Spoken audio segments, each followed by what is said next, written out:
रामपुर गांव एक ऐसा गांव जहां जिंदगी किसी घड़ी के अलार्म से नहीं बल्कि प्रकृति की मधुर आवाजों से शुरू होती थी। सुबह का समय था। आसमान अभी पूरी तरह नीला नहीं हुआ था। हल्की हल्की लालिमा चारों ओर फैल रही थी, जैसे सूरज धीरे धीरे अपनी आंखें खोल रहा हो। ठंडी हवा खेतों के ऊपर से गुजरती हुई गांव की गलियों में बह रही थी। उस हवा में मिट्टी की सौंधी खुशबू घुली हुई थी, जैसे रात की नमी अब भी जमीन को थामे हुए हो। तभी दूर कहीं मुर्गे की बांग सुनाई देती है। उसकी आवाज जैसे पूरे गांव को जगाने का संकेत दे रही थी। धीरे धीरे घरों के दरवाजे खुलने लगे। एक घर से एक बूढ़ी अम्मा बाहर आती हैं। उनके हाथ में लौटा है। वह आसमान की तरफ देखती हैं। हे भगवान, आज का दिन अच्छा करना। दूसरे घर में चूल्हा जल चुका था। लकड़ियों के जलने की टक टक की आवाज और धुएं की पतली लकीर हवा में ऊपर उठ रही थी। रसोई के अंदर से आवाज आती है, जल्दी उठो जी, रोटी बन गई है, खेत भी जाना है। अंदर से एक आदमी की उन्हींदी आवाज आती है, हाँ, बस आ रहा हूँ। कुछ ही देर में गांव की गलियों में हलचल बढ़ने लगती है। बच्चे नींद में आंखें मलते हुए बाहर निकलते हैं। औरतें आंगन में झाड़ू लगाती हैं। मिट्टी पर झाड़ू चलने की सरसराहट पूरे माहौल को और शांत बना देती है। गांव के किनारे बने कुएं के पास धीरे धीरे भीड़ जमा होने लगती है। एक लड़की बाल्टी लेकर आगे बढ़ती है।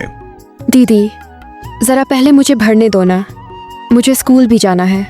दूसरी लड़की मुस्कुराकर जवाब देती है, अरे पहले हम आए हैं, तू थोड़ी देर रुक जा। इधर खेतों की तरफ जाने वाले रास्ते पर किसान निकल चुके हैं। कंधे पर हल, हाथ में रस्सी और साथ में बैल। एक किसान अपने बेटे से कहता है, चल बेटा, सूरज निकलने से पहले खेत पहुंच जाएंगे तो काम जल्दी निपट जाएगा। हाँ बाबूजी। चारों तरफ हरियाली फैली हुई थी। खेतों पर ओस की बूंदें चमक रही थीं, जैसे छोटे छोटे हीरे बिखरे हों। पक्षियों की चहचहाहट अब और तेज हो गई थी। ऐसा लग रहा था जैसे पूरा गांव एक साथ जागकर जीवन का गीत गा रहा हो। लेकिन इसी चहल पहल के बीच एक घर ऐसा भी था जहां अभी भी शांति छाई हुई थी। ना कोई आवाज, ना कोई हलचल। वह घर था रामलाल किसान का। घर के बाहर आंगन साफ था, लेकिन दरवाजा अभी भी बंद था। अंदर रामलाल जाग चुके थे। वह धीरे धीरे उठकर बैठते हैं और खिड़की से बाहर झांकते हैं। उनकी नजर पूरे गांव पर जाती है। हर कोई अपने काम में लगा हुआ है। रामलाल एक गहरी सांस लेते हैं। सभी लोग अपने काम में लग गए। फिर वह पीछे मुड़कर देखते हैं। मोहन अभी भी गहरी नींद में सो रहा है, कंबल ओढ़े, बिल्कुल बेफिक्र। रामलाल हल्की आवाज में उसे पुकारते हैं, मोहन बेटा उठ जा, सुबह हो गई। कोई जवाब नहीं आता। वह थोड़ी जोर से कहते हैं, मोहन उठ जा, देख सारा गांव काम पर निकल गया है। बाबूजी, अभी नहीं, थोड़ी देर और। रामलाल गहरी सांस लेते हैं। उनके चेहरे पर चिंता साफ दिखाई देती है। ये लड़का कब समझेगा? तभी बाहर से आवाज आती है, रामलाल, चलो खेत चलना है। हाँ, आता हूँ। रामलाल एक बार फिर मोहन की तरफ देखते हैं। मोहन अब भी सो रहा है, जैसे उसे दुनिया की कोई चिंता ही न हो। रामलाल चुपचाप अपनी लाठी उठाते हैं और दरवाजे की तरफ बढ़ते हैं। दरवाजा खुलता है। वह बाहर निकलते हैं। जैसे ही वह बाहर आते हैं, सूरज की पहली किरण उनके चेहरे पर पड़ती है। वह आसमान की तरफ देखते हैं। भगवान, मेरे बेटे को सही रास्ता दिखा देना। और फिर वह धीरे धीरे खेत की तरफ चल पड़ते हैं। पीछे घर में अब भी वही सन्नाटा है और अंदर मोहन अब भी गहरी नींद में सो रहा है, बिल्कुल अनजान उस जिंदगी से जो हर सुबह उसका इंतजार कर रही थी। रामलाल खेत की तरफ बढ़ चुके थे। सुबह की ठंडी हवा अब धीरे धीरे हल्की गर्माहट में बदल रही थी। सूरज पूरी तरह निकल आया था और उसकी किरणें खेतों पर सुनहरी चादर की तरह फैल गई थीं। रास्ते में उन्हें कई गांव वाले मिले। रामलाल भैया, राम राम। राम राम भाई। आज थोड़ा देर हो गई क्या? हाँ, थोड़ा काम था घर में। लेकिन उनके चेहरे की मुस्कान के पीछे छिपी चिंता साफ दिखाई दे रही थी। एक किसान ने इधर उधर देखते हुए पूछा, और मोहन, वो नहीं आया आज? रामलाल कुछ पल के लिए चुप हो जाते हैं, फिर धीरे से जवाब देते हैं, सो रहा है। अरे अभी जवान खून है, धीरे धीरे समझ जाएगा। रामलाल बस हल्के से सिर हिलाते हैं, लेकिन उनके दिल में ये बात चुभ जाती है। उधर घर में अब भी हल्की खामोशी पसरी हुई है। खिड़की से आती सूरज की रोशनी धीरे धीरे कमरे में फैल रही है और सीधी मोहन के चेहरे पर पड़ती है। उफ, ये धूप पीना। बाहर से बच्चों की आवाजें आने लगती हैं। चलो चलो, स्कूल देर हो जाएगी, अरे जल्दी करो। एक बच्चा दरवाजे के पास आकर जोर से आवाज लगाता है, मोहन, तू नहीं आ रहा क्या? नहीं, आज नहीं। तू तो कभी आता ही नहीं। बच्चे आगे बढ़ जाते हैं और घर में फिर से वही सन्नाटा लौट आता है। कुछ देर बाद मोहन धीरे धीरे उठता है। वह आलस से अंगड़ाई लेता है। क्या मजा आ गया सोने में। वह सुस्त कदमों से बाहर आंगन में आता है। आंगन में उसकी माँ सीता झाड़ू लगा रही होती है। अब उठे हो महाराज? हाँ माँ, नींद ही इतनी अच्छी आ रही थी। सीता झाड़ू एक तरफ रखती है और उसकी तरफ देखती है। मोहन, कब तक ऐसे चलेगा? कुछ तो जिम्मेदारी समझो। माँ, आप बेखौफ की चिंता करती हो, सब ठीक है। सीता गहरी सांस लेती है। उसे पता है समझाने से अभी कुछ नहीं बदलने वाला। मोहन बाहर गली में निकलता है। गांव अब लगभग खाली हो चुका है। हर कोई अपने काम में लग चुका है। वह आगे बढ़ता है और देखता है उसके हमउम्र लड़के खेतों में काम कर रहे हैं। कोई हल चला रहा है, कोई पानी दे रहा है। अरे मोहन, आज भी काम नहीं? अरे तुम लोग करो, मैं बाद में देख लूंगा। बाद में कब? जब सब काम खत्म हो जाएगा। मोहन के चेहरे पर हल्की शर्म आती है, लेकिन वह दिखाता नहीं। वह चुपचाप आगे बढ़ जाता है और गांव के एक बड़े पेड़ के नीचे जाकर बैठ जाता है। ठंडी छांव, हल्की हवा, सब कुछ बहुत सुकून देने वाला है। मोहन धीरे से लेट जाता है। यही तो जिंदगी है, ना कोई काम, ना कोई टेंशन। लेकिन उसी पल उसे अपने बाबूजी का चेहरा याद आता है। थका हुआ, पसीने से भरा, चिंतित। मोहन अचानक आंखें खोलता है। कुछ पल के लिए वह चुप हो जाता है, जैसे पहली बार कुछ सोच रहा हो। रामलाल अकेले काम कर रहे हैं। उनकी चाल पहले जैसी तेज नहीं है। वह हल चलाते हैं, फिर रुकते हैं, कमर सीधी करते हैं। रामलाल, थोड़ा आराम कर लो। नहीं, काम बहुत है, करना ही पड़ेगा। लेकिन उनके मन में सिर्फ एक ही बात चल रही है, काश मोहन साथ होता। मोहन अब भी लेटा है, लेकिन अब उसे सुकून नहीं मिल रहा। सब लोग काम कर रहे हैं और मैं। पहली बार उसके मन में एक सवाल उठता है, क्या मैं गलत कर रहा हूँ? कुछ पल की खामोशी, फिर वह सिर झटकता है। छोड़ो, इतना भी क्या सोचना। वह फिर से आंखें बंद कर लेता है, लेकिन इस बार उसे नींद नहीं आती। धीरे धीरे उसके अंदर कुछ बदलने लगता है। एक छोटी सी बेचैनी, एक हल्की सी शर्म और एक अनकहा सवाल, क्या मुझे भी कुछ करना चाहिए?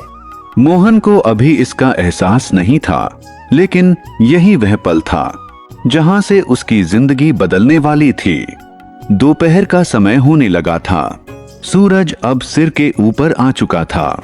गांव के ज्यादातर लोग खेतों में व्यस्त थे और गलियां लगभग खाली हो चुकी थीं।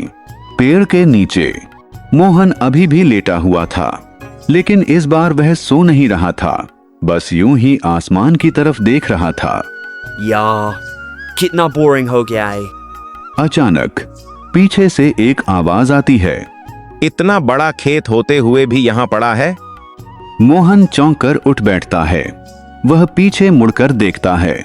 एक बुजुर्ग आदमी, सफेद दाढ़ी, कंधे पर पुराना सा गमछा, आंखों में हल्की सी चमक, वह थे हरी काका। अरे काका, आप? बस ऐसे ही आराम कर रहा था। आराम या काम से भाग रहा है? अरे काका, काम तो जिंदगी भर करना है, अभी थोड़ी मस्ती भी जरूरी है। हरी काका हल्का सा मुस्कुराते हैं, जैसे उन्हें मोहन की बातों में मजा आ रहा हो। ठीक है, मस्ती कर, लेकिन क्या तूने कभी सोचा है कि तेरे खेत में क्या छुपा है? खेत में? क्या मतलब? खजाना। मोहन की आंखें बड़ी हो जाती हैं। सच में? कैसा खजाना? ऐसा खजाना जो हर किसी को नहीं मिलता। कहाँ है? मुझे बताओ ना। इतनी आसानी से नहीं मिलेगा। मोहन अब पूरी तरह उत्साहित हो चुका था। वह जमीन से उठकर हरी काका के करीब आ गया। काका, प्लीज बता दो ना, मैं अभी जाकर ढूंढ लूंगा। ढूंढ तो सकता है, लेकिन ध्यान रखना, वो खजाना सिर्फ मेहनत करने वालों को मिलता है। मतलब ये कि अगर तू सच में खजाना चाहता है तो पूरा खेत खोदना पड़ेगा। मोहन कुछ सेकंड के लिए चुप हो जाता है। पूरा खेत? हाँ, पूरा खेत। क्या हुआ, अब मजा नहीं आ रहा? नहीं, मैं कर लूंगा। अगर खजाना मिलेगा तो सब कर लूंगा। हरी काका हल्का सा हंसते हैं। ठीक है, फिर कल सुबह से शुरू कर देना, और हाँ, किसी को बताना मत। हाँ काका, मैं किसी को नहीं बताऊंगा। हरी काका धीरे धीरे वहां से चले जाते हैं, लेकिन उनके चेहरे पर एक हल्की सी मुस्कान थी, जैसे उन्हें पहले से पता हो कि आगे क्या होने वाला है। मोहन अब अकेला खड़ा है, लेकिन इस बार उसके चेहरे पर बोरियत नहीं, बल्कि जोश है। खजाना अगर सच में मिल गया तो? वह आसमान की तरफ देखता है, फिर अपने खेत की दिशा में। बस कल से काम शुरू। वह तेज कदमों से घर की तरफ भागता है, जैसे उसे कोई बड़ा राज मिल गया हो, और पहली बार उसे अगले दिन का इंतजार था। अगली सुबह रामपुर गांव में वही रोज की तरह हलचल शुरू हो चुकी थी। मुर्गे की बांग, चूल्हे की आवाज, लोगों की चहल पहल। लेकिन आज रामलाल के घर में कुछ अलग था। मोहन आज सूरज से पहले ही उठ गया था। आज खजाना ढूंढना है। वह जल्दी जल्दी मुंह धोता है और बिना किसी को कुछ बताए चुपचाप घर से बाहर निकल जाता है। सीता बाहर आती है और देखती है कि मोहन कहीं दिखाई नहीं दे रहा। अरे, आज ये खुद ही उठ गया। उधर मोहन खेत की तरफ तेजी से जा रहा था। उसके चेहरे पर उत्साह साफ दिख रहा था। आज तो खजाना मिलकर ही रहेगा। मोहन खेत में पहुंचता है। चारों तरफ शांति, हल्की हवा, और सामने उसका बड़ा सा खेत। इतना बड़ा? वह कुछ पल के लिए सोच में पड़ जाता है, फिर खुद को संभालता है। कोई बात नहीं, खजाना बड़ा होगा तो मेहनत भी बड़ी करनी पड़ेगी। वह एक फावड़ा उठाता है और खोदना शुरू करता है। बस यहीं कहीं होगा।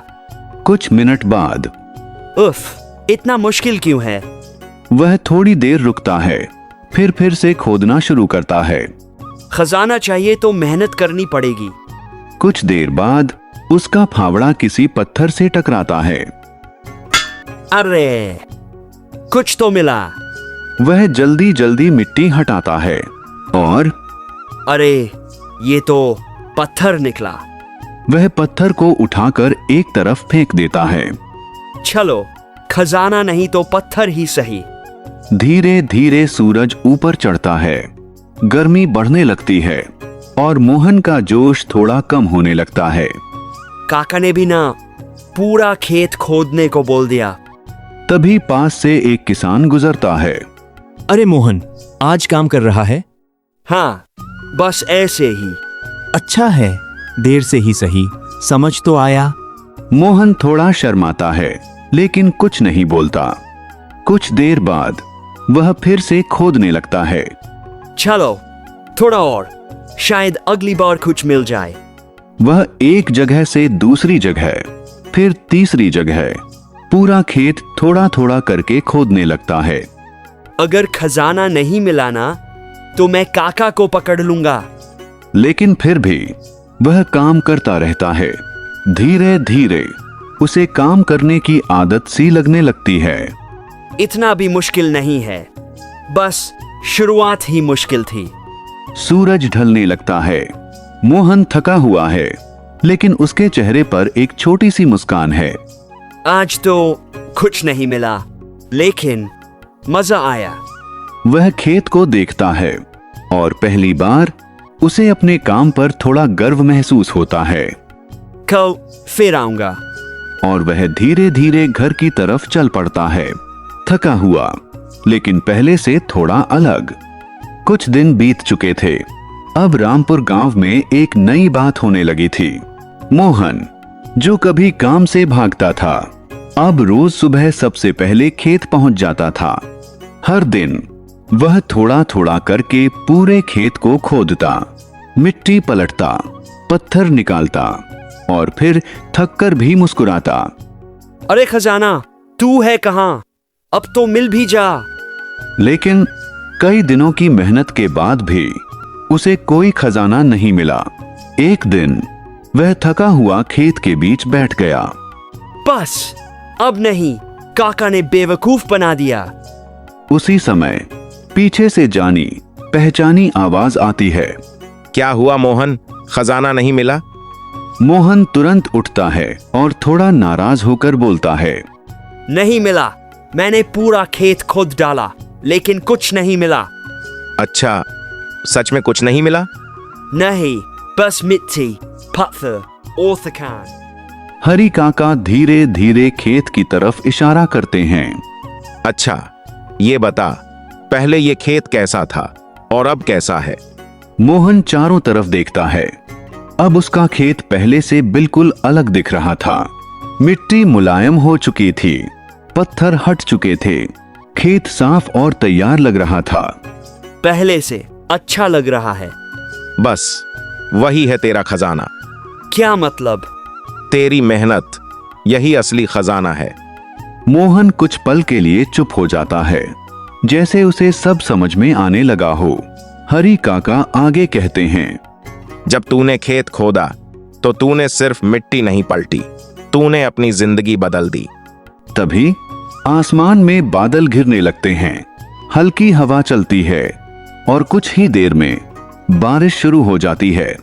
बारिश की बूंदें उस खेत पर गिरती हैं, जिसे मोहन ने अपने हाथों से तैयार किया था। बारिश। कुछ हफ्तों बाद पूरा खेत हरे भरे पौधों से भर जाता है। फसल लहलहाने लगती है। मोहन, इस बार तो हमारी फसल सबसे अच्छी है। हाँ बाबूजी, क्योंकि इस बार मैंने मेहनत की है। रामलाल की आंखों में खुशी के आंसू आ जाते हैं। मुझे तुझ पर गर्व है बेटा। मोहन हरी काका की तरफ देखता है और मुस्कुराता है। धन्यवाद काका, आपने मुझे असली खजाना दिखा दिया। मैंने कुछ नहीं किया, सब तेरी मेहनत का कमाल है। उस दिन के बाद मोहन कभी आलसी नहीं रहा। वह पूरे गांव के लिए एक मिसाल बन गया। सीख, मेहनत ही असली खजाना है। बिना मेहनत के कोई भी सफलता नहीं मिलती। शुरुआत मुश्किल होती है, लेकिन मेहनत का फल हमेशा मीठा होता है। जो आज मेहनत करता है वही कल खुशहाल जीवन जीता है। और इस तरह एक आलसी लड़का मेहनत के दम पर अपनी जिंदगी का सबसे बड़ा खजाना पा गया।